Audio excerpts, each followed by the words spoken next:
tried to do the video and I did it the wrong way. That's the correct. You're good. This is better. Crushing it. This is what I do at estate sales all the time too. Because I'm focused on my job and not on filming. And then I film it the wrong direction. To be fair though, I swear the little gyroscope, or I don't know how these things figure out how they turn the frame, but I turn mine and it won't turn, and then I don't notice and it's like locked. Anyway. Even when you have permission, you walk around, and most people when they see a sideways phone, they know you're recording.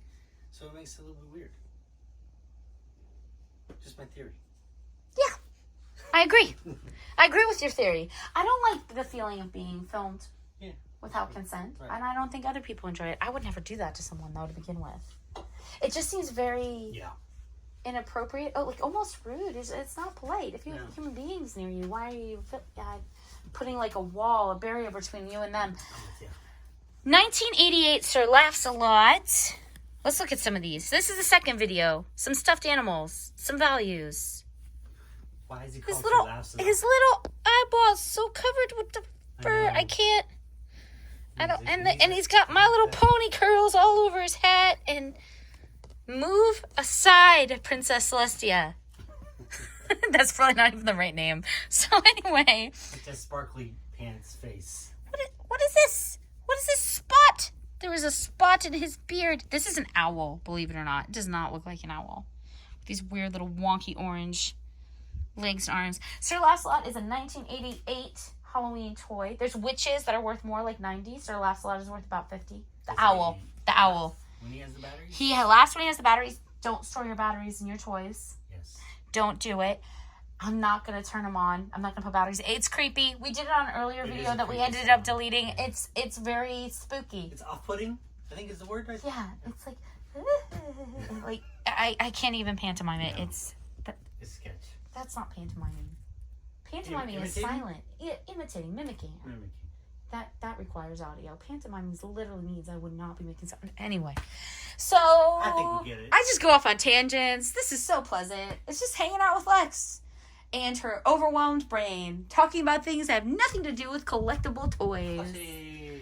These are not plushies. These are all sorts of dolls. We got some Monster High. We got some movie dolls. We got, what is that, like Descendants Disney or something? It's all sorts of stuff going on in here. We got this shirtless doll. Where's his shirt? Yeah, Why is he shirtless? This hair is great. I know. I like that hair. The hard. These are the more modern pieces. They're really well done. Seriously, this looks like the lead singer from Palais Royale. Anyway, that's funny. It's true though. But why is his shirt gone? Why is his shirt gone? Maybe I was washing it or repairing it and forgot to put it back on somewhere. Little creepy cupcake. 5 Nights at Freddy's. These are worth $30 now. Yeah. And there are ones that are worth even more. These are not large. Well, everyone's for scale. These are not super huge pieces. These are the smaller pieces. But like GameStop exclusives. Right. Those are worth more. High color contrast. The ones with really sharp teeth. The ones that look more horror-esque. Angry. Like Chucky. Oh, Plushies. Honestly, though, worth money. Valuable. GameStop exclusive toys. Valuable. I'm trying to, I don't know. Should we just like give more values? Squishmallows. Yeah. l.o.l dolls. l.o.l dolls are the qualities. Their hair is super cool. Textured and detailed. Yeah, Queen Bee. We've sold these too. Yeah. These are just some that I've had on the shelf. Poor squished little heads from being neglected and stuck in here. Position, but it's alright. This is that My Little Pony that's made to look like the pop star. What's the one that Maddie dances for? Oh, Sia? Sia. There's a this is the Sia My Little Pony. But she's not called Sia in Friendship is Magic. She's called something else. But it's clearly modeled on her. With the bow even. And yeah. So, l.o.l cuties. $30 each. I know what I'm talking about. I'm not distracted. Queen Bee, Neon Cutie, $30 each. They've got these great vinyl elements. These are the sorts of things you want to look for. Don't pass these up. Right. I see people pass these up all the time. And honestly, here's a signifier of it being worth money even now, contemporaneously. We put these in our physical and vintage toy booths. Yeah. Even though they're modern, even though they're contemporary, or we'll describe them that way, they fly off the shelves. People love them. People do love them. They'll seek them out. I guess they sell out from places like Target and Walmart. Yeah. And people are actively seeking them. So, and especially even at like places like Walmart, some of these can be very expensive. Yeah. So if you can even find a used one to sell for even $5, $8, $10 less, there's someone out there who wants it for the $20 instead of the $40. Absolutely. So it's, especially if you're finding them for $2 to, I don't know, what's the thrift store price? Like $5 a toy or something. I wouldn't know. And especially we are in California physically. So when we're not buying from auctions and having things shipped, things in California that we buy in person are expensive. Like I have to remind myself of the parameters of our state, which is more expensive than everywhere else in the country. What about the toothless dolls? The How to Train a Dragon? These little guys? Yeah, those are my favorite. I don't want to pull them out, so I don't know their size. Yeah. I'm scared to pull out Nightlight and Toothless. The green-eyed Toothless is just, it kind of just stares at you. Oh, yeah. It's just like got one eye, like, green eyes. glowing here.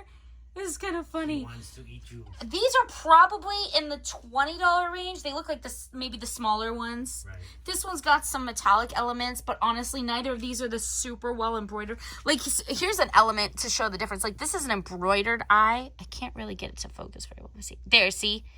Yeah. Yeah, I'm just yelling at the silent people in the audience. There, see? See it? it? Did it focus well? So... Focus. Focus. This is an embroidered eye. Yeah. This is what I would call flash eye. So it's like almost like a sticker or transfer. Yeah. That's a lower buy-ins, you.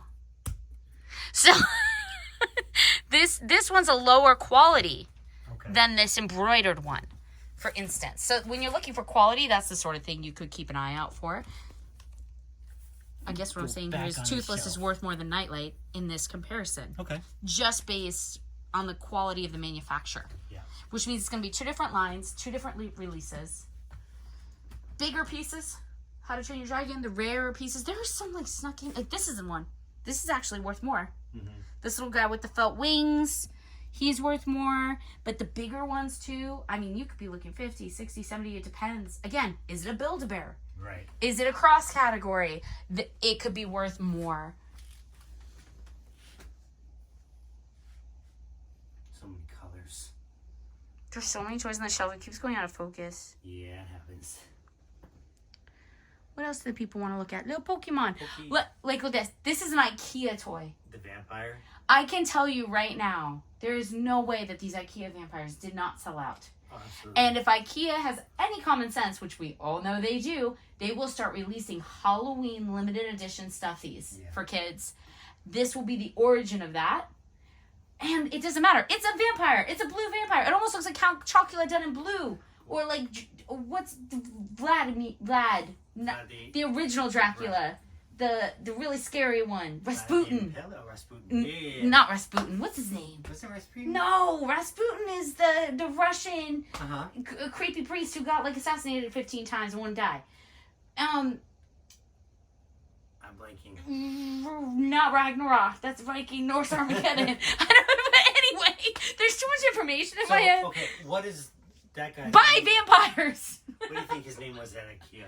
Snargborg? His name literally starts with an S. It's like Snurl or something. Yeah. It's very Swedish. Yeah. It's very Ikean. But that's the sort of thing I would say, buy that.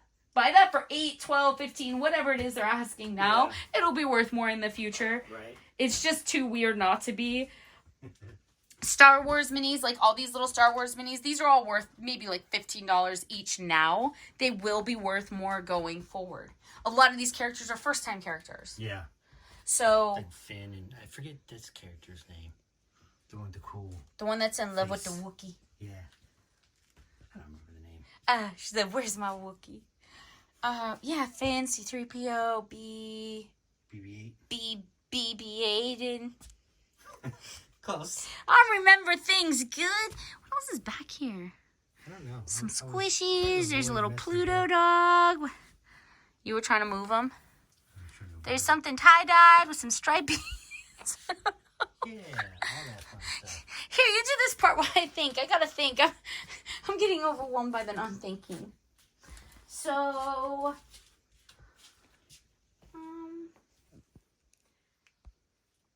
Trying to refocus her. try to keep in mind that just because something's everywhere now doesn't mean... Like Grogu? Yes! So, here's how you know all signs point to a value increase for an object. Go for the more popular cute characters or the overlooked side characters that no one remembers or thinks to purchase. Because everyone's like, oh, I don't want that side character. Don't just go after mains. Later, collectors will already have the mains, and they will wish they had the little side characters that they didn't bother to pick up. Yeah. So get those while everyone's discarding them. Yeah. Absolutely, save them. Pass them forward through time. Pass them forward to the next generation in your household. There's a million great reasons. But don't just collect mains. And just because, like, Grogu is new now and everywhere.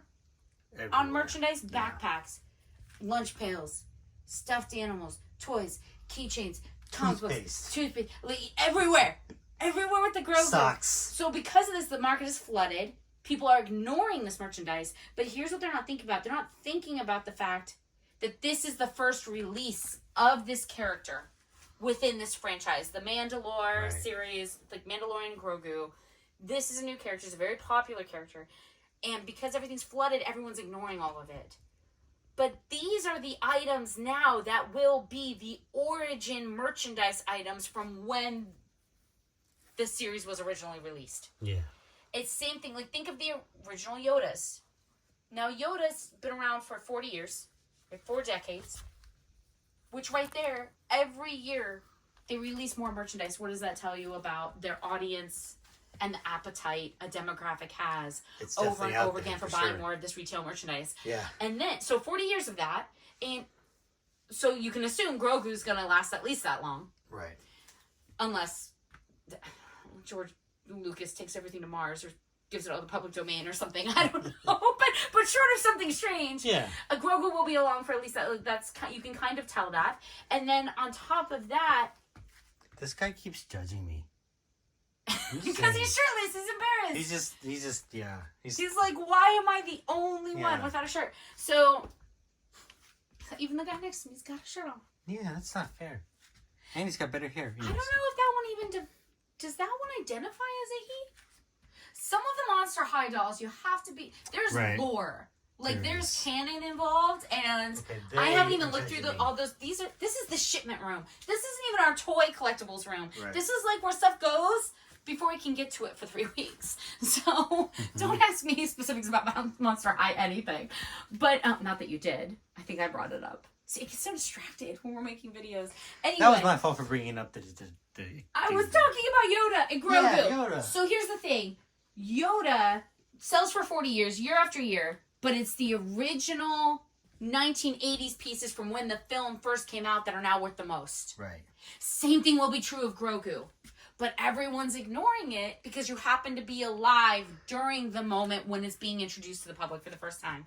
So you feel like it's everywhere, you ignore all the merchandise, and you'll regret it. So pick up some good Grogu pieces. Pick it up now, absolutely. Hold on to it. It will be worth more later. Or Mando, whatever. Or the side characters. Or the side, absolutely. Yeah. I mean, the whole Mandalore series is... Yep. It's a beautiful, beautiful. Let me if they come out with the Mandalore as a stuffed animal, as like a 4-foot stuffed animal, limited edition, that's going to be a plushie worth money. For sure. This is the way.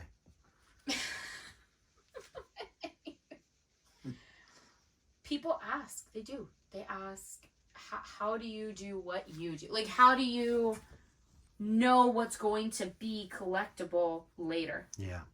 And this is what we advise a lot of our, higher level patrons on, but it's also kind of, I mean, honestly, it's how I got started. I got good at it.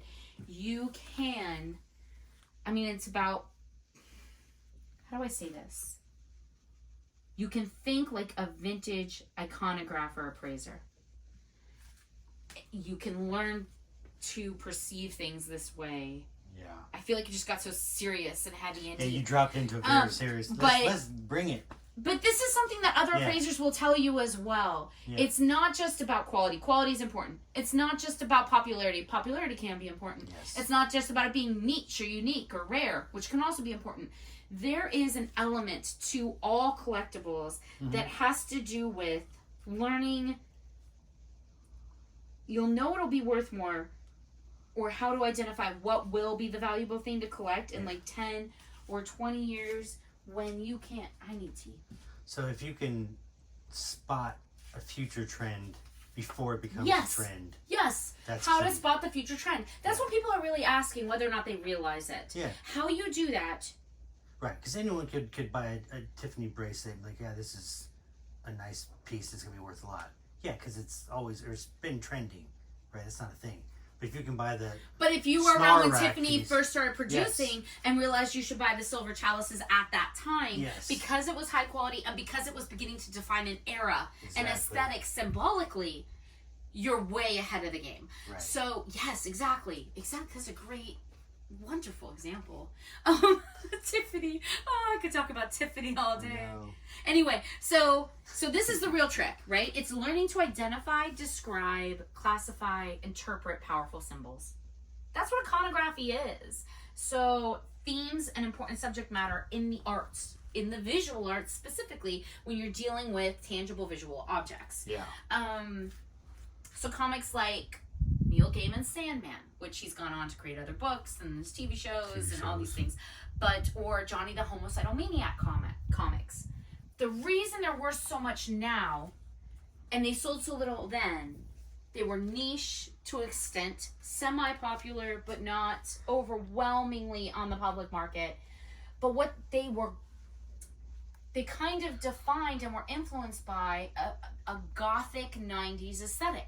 Yep. That became symbolic of that kind of trend in the 90s. Like the Crow? Yes. Yeah. Absolutely. So same thing, highly collectible. There are Crow collectibles. I can imagine. I stand agape sometimes at certain auctions. So if it promotes an iconic ideal within a decade, within an era, whatever your timeline is that you're working with, that's what you're looking for. So somewhat the depressed suburban, the boomer before they were boomers. That's another aesthetic of the 90s, honestly, that has become very collectible. Yeah. You have these running themes through, like, home improvement. That wasn't really depressing, but, like, dinosaurs or Married with Children.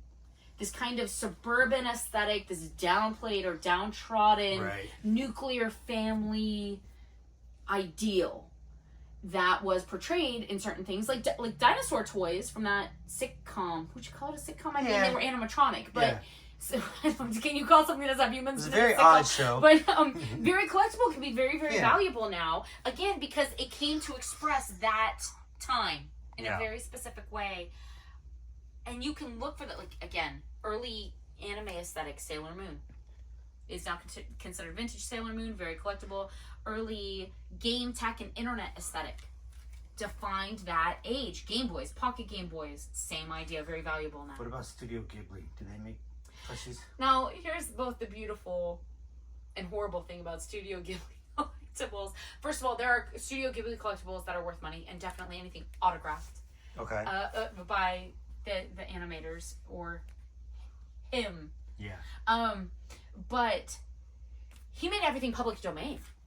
Oh. They actually ended up going bankrupt, for lack of a better word. Right. And he released everything to the public, which is amazing. But the artwork is public domain. The movies are not public domain. So you can sample from them. You can use them however you want. But there are certain collectibles that are made by very fine producers, like certain models from Studio Ghibli, that are worth a lot. I would say that he was trying more to define a past understanding of certain cultural and childlike innocence values or familial values inside of that specific culture's current. So it was almost like he was already a throwback. Mm-hmm. I don't know how to really describe this. I feel like this is too complicated for people, this particular example. okay, so, but there's some examples. So, like, how would you do that today then? So apply it right now. You can apply that right now. That's what I'm trying, I guess I'm trying to get across to people. Right. So what would be like the 2020 aesthetic? Well, look around. You're living it, right? Very higher tech aesthetic. Mm-hmm. So not just the advent of the internet, which Right. would have been more 90s, early 2000s, late 80s even. Yeah. Instead, it's the onset of actual AI, deepfake, and VR. Those will define the collectibles of the 2020s. Yeah. That'll be one aesthetic, like vaporcore. And super kawaii, so that's something that's just kept rolling forward. Super, super cutesy stuff. High tech. Like, again, alienated stuff like e-boy and e-girl collectibles. Look for those now. Yeah. Buy them now. People aren't getting them. They are kind of more niche. Those are the things that are, if there's like a comic book about an e-boy by an independent comic producer, that is what I would be collecting. Because in 10, 20, 30 years, that will come to define this specific, it's not an era, it's more of like a very specific year or decade. Yeah. But same idea when it comes to vintage collectibles, especially in things like toys and comics. Restrictive social parameters, think coronavirus. So, alienated aesthetics, biohazard, sickness, visual trends, The Walking Dead. Perfect example. Sickness, biohazard, alienation, all tied up in the cultural art form of how this story is told. Could you be creepier? That was so creepy. I just really want to get into the eye of this cephalopod here. So, like, lurking cephalopod is going to take your soul. Well, they're Why? smart, you know? Why? He's You know, in Britain they have human rights now. They're well, not pure human rights legally, but they're Right. sentient being rights. They're smart, man. They're really smart. Not all cephalopods, but all No. octopi for sure. Octopi, squid, I thought I get off topic. You're like way out there. You gotta look at the eyes sometimes. You know, you gotta really just peer into their souls. So, like Five Nights at Freddy's, you could say that contemporaneously, one of the reasons those are collectible now, on top of being so popular, is because they are a biohazard. They are kind of visually, symbolically portraying alienation, horror aesthetics, Yeah. sickness aesthetics, some very strange, almost oddly sexual questioning aesthetics within the game itself. Yeah. They're made to look very bizarro. Yep. So, I just, you'd have to, if you haven't played Five Nights at Freddy's, Yeah. you're probably not going to.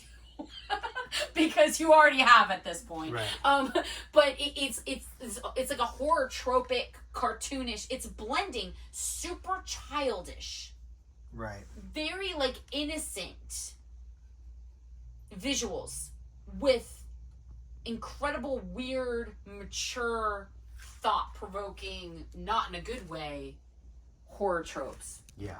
And that's part of this decade's influence, honestly. And it has a lot to do with everything that's going on in society and in our culture. And it has a lot to do with the way this decade is defining itself. Right. Archie and Sabrina comics gone completely darksider. So no more cute little Betty, no more cute little Archie. Now they're all out there murdering or gang members, West Siders. In the shows, these are right. revamped Just like a shows. Netflix show. Sabrina from the original Archie comics was like this cute little side character. She's a full-on occultist with portrayals of, you know, super dark stuff right out there in the open in her television series. Yeah. Those will be very collectible. Posters, comic books, t-shirts, those will become collectible. They're defining a horror aesthetic within this timeline. That's Sabrina? Of taking cute child vintage things and turning them on their head. Right. What else? Virtual reality, definitely. Hologram tech, definitely. AI, definitely. And then the polar opposite of all those things. So, like, instead of super high tech or super horror or super alienated, very kind of you go to the other side where it's super, super, super kawaii childhood innocence. So the polar opposite extreme. It's not just like Sailor Moon anime 1990s cute, but like things like bronies, where people are openly encouraged to advance, attaching themselves to a very colorful, incredibly innocent, two-dimensional, very easily drawn cartoonscape. Right. Very innocent, very childlike concepts and core values, very innocent, naive even. SpongeBob SquarePants, same idea. Color Pop that we're already seeing, same idea. Kidcore, JoJo Siwa, doing incredibly well, same idea. It's the polar extreme of these two things that are defining, like, of this dark horror, disease, biohazard versus kidcore. I flashed in my head that dichotomy in the Addams Family show. I forget what it's called. They show it there. Yeah, between where it's the dark embracing character, both light sides. Absolutely. But who did that so well? Tim Who Burton. did it? Tim Burton. Because he knows. He's looking at the iconography. He's looking at the symbolism of a generation. And he's also influenced by people like Vincent Price, which you can't go wrong. You can't go wrong. If that's your hero, you're my hero. Anyway, no one knows what I'm talking about now except for Tim Burton. But that's okay. So, and then also there's things like a return to this generation's version of what one might call hippie, with nature core, cottage core, grandma beach core aesthetics, things like Jensen backpacks, North Face hiking gear, granola core brands, vegan brands. So all of those things that are defining what you're living in now will come to define the future collectibles, objects, values. I hope that helps someone. It helps me. This is how you know what to look for. This is what we study. We study sociology. We study iconography. We study happy occultism. We study pop trends and icons, pop culture. It takes a lot to really embrace a wide range of vintage and antique objects well. Yep. But what's strange is the more you do it, the more you see repeating patterns and themes that become more easily expressed and easy to ascertain. Even in completely disparate kind of genres or sections. Yeah, you could go back to Renaissance Italy and find themes that are reappearing now, both collectible. Right. So It's fun. Absolutely. Hey, they were painting over naked cherubs, and they recently found a Vermeer painting. Right. A hidden. Because it turns out she was having an affair. Right. So even the illicit symbolism was collectible, but hidden. There you go. But very collectible. But then someone got rid of it later, and now it's worth more. Not quite the same thing. Not quite. But anyway. Okay. I hope that helps everybody. That's 2 whole videos. Yay. That's a lot of content. Total content. Cheers. Cheers.